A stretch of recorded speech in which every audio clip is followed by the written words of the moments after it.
So I just saw Captain Marvel, and I have to say, I was pleasantly surprised. That's not to say I didn't have doubts, but that was more because the trailers largely made the film out to be a bit of a mess that looked like it was rushed to production, and I kinda get why, since this is a bit of a hard film to try and sell on people without leaning into the fact that this is a lady-led superhero film. Oh, wait, they already did that. I kinda knew the film was going to be good to at least some degree, given that this is a Marvel film and not DC.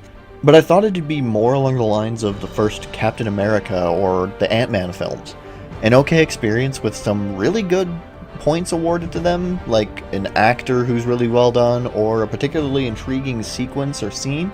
But for me, Captain Marvel is more than just another middling feature to introduce a hero and get us started on what's next. That being Endgame and the next wave of the MCU. I'm going to be quick with this video and keep this relatively spoiler-free, but it boils down to one big question.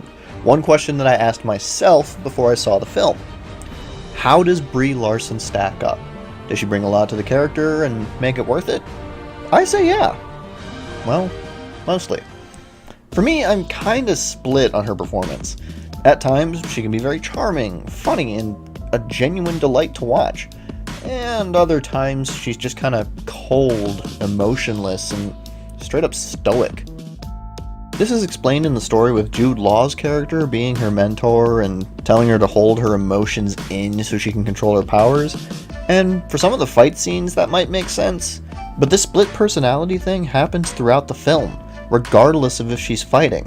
And it changes so rapidly that she can be stoic and cold in one scene, and then 5 seconds later she's cracking jokes. It also doesn't help that she doesn't have a whole lot of time to really develop the character in this, since we're focused on the plot a lot more than we are who she is. This is something that can be levied against pretty much every hero in the MCU though. In very few cases, the heroes in the MCU are not well fleshed out from the get-go, and the ones that are usually fall into a single trope for most of their introductory film. I mean, remember how Thor was just a big dumb jock dude who read way too much Shakespeare in the first two Thor movies? What am I saying? No one watched the second film. Thor was just this meathead jock guy who may have had one or two funny moments. But then along came a little man from New Zealand who made one of the best vampire movies ever, and now Thor suddenly has a personality. He's evolved along with the stories and changed to better fit the overall tone of the films, and given enough time, I'm pretty confident we'll get there with Brie Larson. She is an Academy Award-winning actress after all. It doesn't detract too hard from the film though, as this is easily one of the best paced films the MCU has produced to date. The story moves along pretty smoothly, and even when we get to dead stops that admire the wonders of the 90s, it largely makes sense to some degree for the story and the setting. The editing can have a couple of odd choices at times, especially when it comes to the close combat fights, but some of the cinematography is downright gorgeous, with shots that could have been almost pulled directly out of the comic books and slapped onto the screen. So, it looks good. And Brie Larson's acting isn't terrible, just inconsistent. But how's the rest of the film? I'd say fairly solid. The film starts out in space with Carol living life as a Kree. She trains alongside Jude Law and has a few fun, though largely forgettable sidekick characters. But this part of the movie is a bit slower than the rest of it for one very big and sadly all too common reason in an MCU film.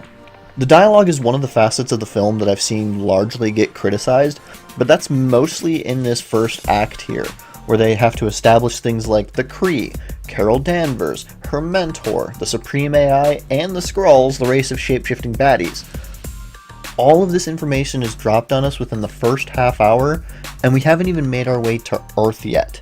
Thankfully, once we do get to Earth and have Nick Fury jump into the action, the film begins to really shine. Brie Larson and Sam Jackson work well off of one another, and it helps to add definition to her character. They have a good rapport, with her being the mostly stoic amnesiac trying to figure out her past, and him being the occasional wisecracking, cat-loving dork that helps her get more accustomed to Earth. I really like the relationship they develop, And by the end of the film, you get a better understanding of why Fury not only chose to call her in at the end of Infinity War, but why he waited so long to do it. And, since this is set in the 90s, we get to see a side of Fury that's largely gone unexplored in the MCU so far. In the current MCU, Fury is basically an all-powerful super spy. He can go wherever and do whatever, even after S.H.I.E.L.D. was disbanded. Here, he's just kind of a regular guy who just found out aliens exist, and he's trying to make the best of it. He works well off of Brie Larson, and he's kind of the anchor for both the audience and for Carol, helping her understand her place in everything. While the character actions between these two is pretty good, it's nothing compared to her relationship with Lashana Lynch, her best friend from her old life, and one of the keys to her figuring out what's happened to her. It largely starts out with her, disbelieving that her friend, who she thought was dead for 6 years, is alive, well, and can now shoot lasers out of her hands, but slowly and naturally this evolves into what you can see as a genuine, loving friendship. She's such an important character to Carol by the end of the second act that she's the one that manages to give her the emotion-filled call to arms speech to rally her into action, and it's easily one of the best moments of the film. But one of the key features of this film is the introduction of the Skrulls, and I will say that I did not see where they were going with it initially, but I'm not going to spoil it here, so you're going to have to see the film to know what I'm talking about. I will say that their ability to shapeshift adds a fun espionage-like twist to the film, and Ben Mendelsohn's character especially gets to have a lot of fun with that fact. Overall, I did enjoy the film to the point where I'd rank it up there with some of my favorite in the MCU. I'd probably rank it just below the first Iron Man, but slightly above the first Captain America. In fact, Captain Marvel kind of shares a lot in common with the first Iron Man, but I think that's more incidental than anything else. The only major difference between the two to me is that Captain Marvel has Nick Fury to use as a base, giving us grounding in a universe we've been part of for more than 10 years. Iron Man didn't really have that to go off of. The question now, and probably the reason why you clicked on this video, is whether or not you should go and watch it. If you ask me, I say see it. It's surprisingly fun, well-paced, and is a surprisingly good introduction for a superhero who, let's just say it, she gets a bit of a bad rap in the comics. That's not to say she's a bad character, but the version of Carol Danvers we're getting in this is mostly new to the comic space, since Captain Marvel, Miss Marvel, whatever you want to call her, has changed names and powers a bunch basically since her inception.